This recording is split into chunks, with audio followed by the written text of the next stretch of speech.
میں گھر پہنچی، میں آ کر رمشا کو سب کچھ بتایا۔ رمشا کہتی ہے آپی کیا لگتا ہے آپ کو کہ وہ غلط کر رہا ہے یا ٹھیک؟ میں نے کہا آج تو مجھے اس پر کی بات پر اچھی لگی ہے کہ وہ ٹھیک کر رہا ہے، اگر واقعی وہ نہ ہوتا تو پتہ نہیں میرے ساتھ کیا ہوتا۔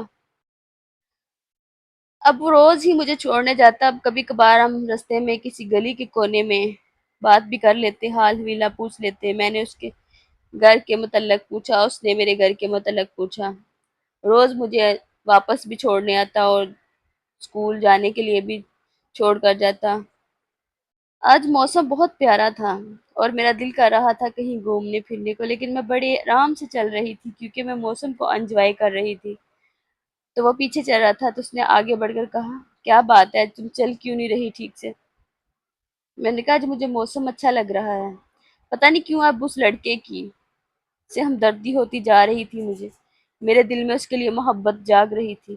اس کے دل کا مجھے نہیں کچھ پتہ نہیں تھا کیونکہ میں نے ایسی کوئی بات فیل نہیں کی تھی، صرف ہمدردی انسانیت کے ناطے وہ کہتا تھا میں تمہارے ساتھ سب کچھ کرتا ہوں، لیکن پتہ نہیں میرے دل میں کیوں اس کے لیے محبت بڑھتی ہی جا رہی تھی۔ اب میں اس سے بات کرنے کے بہانے ڈھونڈ رہی ہوتی تھی، کوئی بہانہ مل جائے مجھے اس سے بات کرنے کا۔ اب اس نے کہا کہ مجھے تمہارے ابو سے ملنا ہے۔ میں نے کہا کیوں؟ کہتے ویسے ہی۔ میں نے کہا ٹھیک ہے آ جائیے گا کسی دن ہمارے گھر۔ آج اتوار کا دن تھا تو ہم کام سے فری ہو کر باتیں کر رہی تھی دونوں بہنیں، تو دروازہ کھڑکا اور انشا نے دروازہ کھولا۔ اس کا نام عمیر تھا۔ رمشا نے بولا جی کون؟ تو اس لڑکے نے کہا کہ میں عمیر ہوں، مجھے آپ کے ابو سے ملنا ہے۔ رمشا کمرے میں لے آئی اس کو اور ابو سے ملے۔ ابو بہت خوش ہوئے مل کر اسے، اور وہ بھی ابو سے مل کر بہت خوش ہوئے، کافی دیر باتیں کرتے رہے۔ اب وہ ابو سے کہہ گیا تھا کہ تو آپ گھر کا سارا خرچہ اب میں اٹھاؤں گا، اگر آپ کی بیٹیاں پڑھنا چاہتی ہیں تو ان کا بھی اخراجات میں پورے کروں گا۔ اب اس نے بتایا تھا کہ وہ ایک امیر گھرانے کا لڑکا ہے، اتنی فیکٹریاں اور اتنا کچھ۔ میں حیران رہ گئی سن کر کہ اتنے امیر لوگوں کو بھی غریبوں کی فکر ہوتی ہے، اور اتنا قیمتی وقت وہ میرے لیے اپنا ضائع کرتا رہا۔ باہر ہم ہر مہینے ہمیں خرچہ بھیجتے، راشن وغیرہ ہر چیز اتنی ہوتی کہ ہمارے سارے مہینہ خرچ کرتے ختم نہیں ہوتی تھی۔ ایسے تیسے وقت گزرتا جا رہا تھا، اسکول وہ مجھے روز ہی چھوڑنے جاتا اور واپسی بھی جاتا۔ اب اس نے میرے لیے ایک رکشہ لگوا دیا تھا، میں رکشے پر جاتی اور رکشے پر آتی۔ کچھ دن کے بعد وہ اپنی امی کے ساتھ ہمارے گھر میں آیا تو میرے دل میں ایک امید سی جاگ اٹھی کہ شاید وہ میرے رشتے کی بات کے لیے ہے، کیونکہ میں اس کی محبت میں گرفتار ہو چکی تھی۔ لیکن جب اس کی امی نے بتایا کہ ہم عمیر کی شادی کر رہے ہیں تو میں سوچنے لگی کہ عمیر، میں پھر بھی یہی سوچ رہی تھی کہ شاید میری لیے بات کریں گے، لیکن اس نے بتایا کہ عمیر کا رشتہ ڈیٹ فکس ہو چکی ہے اور میں آپ کو شادی کے لیے انوائٹ کرنے کے لیے آئی ہوں۔ تو میری ایسے لگا جیسے میرے سر سے کسی نے آسمان کھینچ لیا اور پاؤں کے نیچے سے زمین کھینچ لی۔ بس میں نے جیسے تیسے کر کے اپنے آپ کو سنبھالا کہ میں ان کے لائق کہاں ہوں، وہ اتنے امیر اور میرے تو اتنی غریب۔ اپنے آپ کو سمجھایا، لیکن میری جو چھوٹی بہن تھی وہ مجھ سے زیادہ خوبصورت تھی۔ ہم شادی میں گئے، بہت مزہ آیا، ہم نے پہلی مرتبہ ایسی شادی دیکھی تھی، اتنے امیر لوگ تھے وہ، اتنی ڈشز تھی اور اتنے اچھے ہال تھا کہ میں تو بس دل ہی دل میں ایک افسردہ سی ہوئی بیٹھی تھی، اور امشا جو ہر چیز بہت اچھے سے انجوائے کر رہی تھی۔ آپ بھی یہ دیکھیں یہ کتنی اچھی چیز ہے، یہ دیکھیں یہ کیا ہے، لیکن میں تو اندر اندر میں کوس رہی تھی کیونکہ میری محبت کسی اور کی ہو رہی تھی۔ رمشا آپی آپ کو کیا ہو گیا ہے، کیوں ایسے بیٹھی ہیں چپ چپ سی؟ دیکھیں نا کتنا اچھا ماحول ہے اور کتنے اچھے لوگ ہیں، اب کیوں نہیں انجوائے کر رہی؟ میں نے کہا رمشا مجھے یہ سب کچھ اچھا نہیں لگتا۔ کچھ دن کے بعد گھر راشن وغیرہ دینے اس کا بھائی عمیر کا چھوٹا بھائی آیا، جو پہلے کبھی نہیں دیکھا تھا، شادی پر اس سے ملاقات ہوئی تھی۔ شاید اس نے رمشا کو دیکھا تھا اور رمشا اسے پسند آ گئی تھی۔ اب وہ ہر ہفتے مہینے بعد چکر لگاتا رہتا۔ مجھے اس کی بات یہ اچھی نہیں لگ رہی تھی کیونکہ وہ بلا وجہ ہی رمشا سے بیتکلف ہوتا اس سے باتیں کرنے کے لیے، ایسی ادھر ادھر کی باتیں۔ شاید میں خود ایک محبت میں گرفتار تھی، کیونکہ میں بھی بہانے ڈھونڈتی رہتی تھی اس سے باتیں کرنے کے، ایسے ہی وہ لڑکا کرتا تھا، تو میں اس کی فیلنگ کو سمجھ رہی تھی۔ میں نے رمشا سے کہا تم اس سے دور رہا کرو، لیکن رمشا بھی کچھ اٹیچ سی ہو رہی تھی۔ رمشا نے کہا آپی آپ کو کیا ہو گیا ہے، آپ ایسے کیوں کہتی ہیں؟ میں نے کہا میں تمہیں کہا ہے نا کہ تم اس سے دور رہا کرو۔ کچھ دن کے بعد اس کی امی پھر ہمارے گھر آئی اور کہا کہ مجھے نا آپ کی چھوٹی بیٹی بہت پسند ہے، میرا بیٹا اس سے پسند کرتا ہے، اس سے دل دے بیٹھا ہے، پلیز آپ مجھے اس بچی کا رشتہ دے دیں۔ لیکن میرے اندر جو آگ بڑک رہی تھی کہ میں تو بھی محبت کرتی تھی، میری محبت تو کوئی سمجھا نہیں، لیکن اب ان لوگوں کو سمجھ آ رہی ہے۔ ویسے اس میں قصور تو کسی کا بھی نہیں، کیونکہ میری محبت کا کسی کو پتہ ہی بھی نہیں تھا۔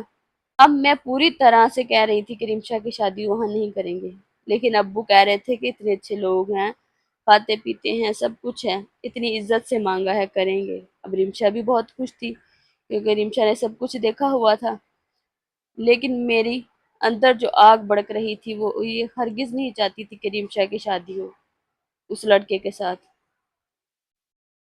میں نے اب رمشا سے بہانے بہانے جھگڑا شروع کر دیا۔ اب تو رمشا بھی اس لڑکے سے محبت کرنے لگی۔ اب رمشا کو پتہ چل چکا تھا کہ اب آپی میرے ساتھ ایسے ہی جھگڑا کرتی ہے، بہانے ڈھونڈتی ہے جھگڑے کے۔ میں نے سختی سے اسے کہا کہ اگر تمہاری شادی ہوگی تو اس گھر میں بالکل بھی نہیں کروں گی، اور بہت دنیا ہے۔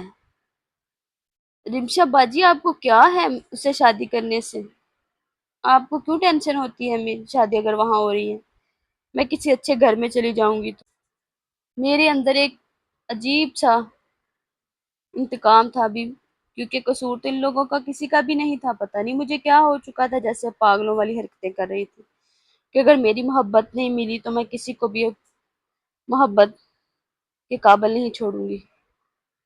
ایسے وقت گزرتا تھا، ہمارے گھر کا ماحول بہت خراب ہو چکا تھا، ہم ہر بات پر لڑتی، ایک دوسری کے ہاتھوں پائی ہونے تک ہو گئی۔ ہمارے ابو بہت پریشان تھے، کیونکہ وہ مزدور تھے، وہ نہ اٹھ سکتے تھے، میں نے اسکول جانا چھوڑ دیا۔ میں نے کہا خود کریں سب کچھ، میں کیوں کروں، میں سب کچھ آپ کو کھلاؤں پلاؤں جب میری بات ہی نہیں ہے آپ لوگوں نے ماننی۔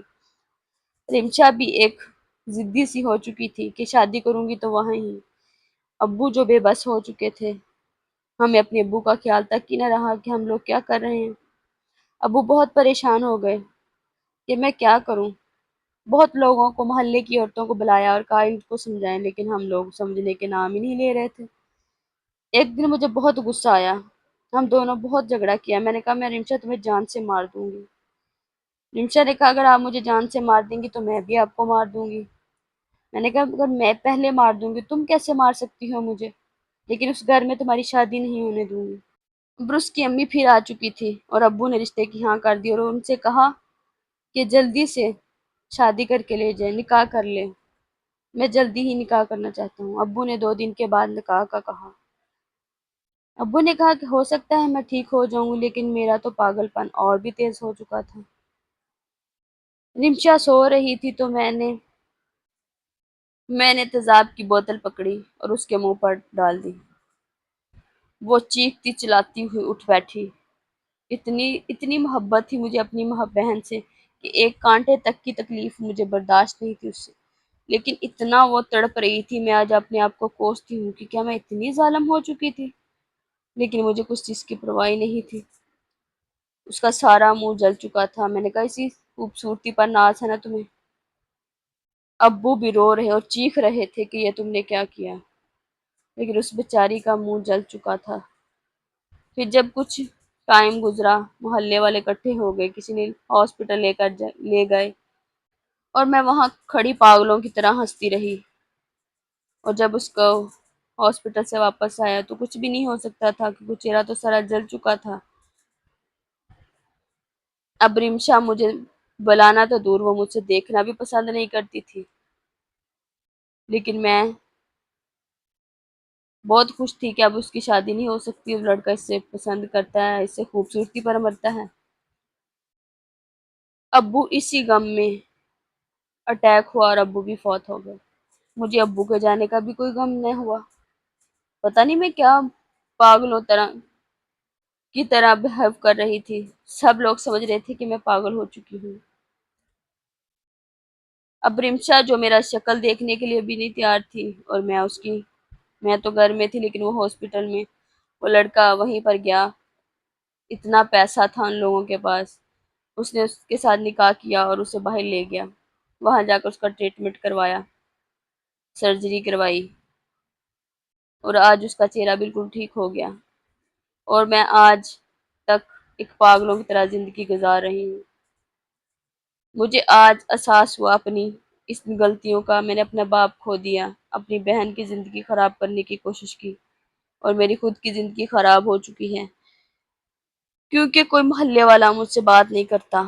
کبھی کھانا مل جائے، کبھی کوئی صدقہ خیرات ہو تو وہ لوگ مجھے دے دیتے ہیں، میں کسی سے لے لوں کھا لوں نہ، کوئی حال نہیں میرا، ایک پاگلوں سے بدتر ہوں میں۔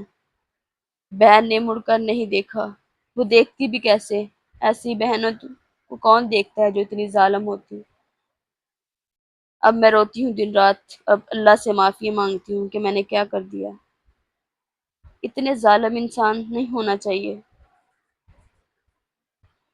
ہر رشتہ اپنی اپنی جگہ قائم ہونا چاہیے۔ اگر میری محبت مجھے نہیں ملی، اس میں رمشا کا تو کوئی قصور نہیں تھا نا، پر پھر بھی میں نے اس بیچاری کو بہت تنگ کیا، اس کی زندگی خراب کرنے کی کوشش کی۔ ہو سکتا اللہ اس کا ساتھ تھا، اس نے اس کی زندگی خراب نہیں ہونے دی۔ آج اس کے 2 بچے ہیں اور اپنے گھر میں بہت خوش ہے، اور میں ایک پاگل ذہنی مریضہ ہوں۔ لوگ مجھے پاگل کہتے ہیں۔ زندگی میں رشتوں کی اہمیت کیا کریں۔ خونی رشتے بہت اہمیت رکھتے ہیں۔ جو ہوتا ہے وہ اللہ کی طرف سے ہوتا ہے، کسی میں کسی کا کوئی بس نہیں ہوتا، نہ کوئی کچھ کر سکتا ہوتا ہے۔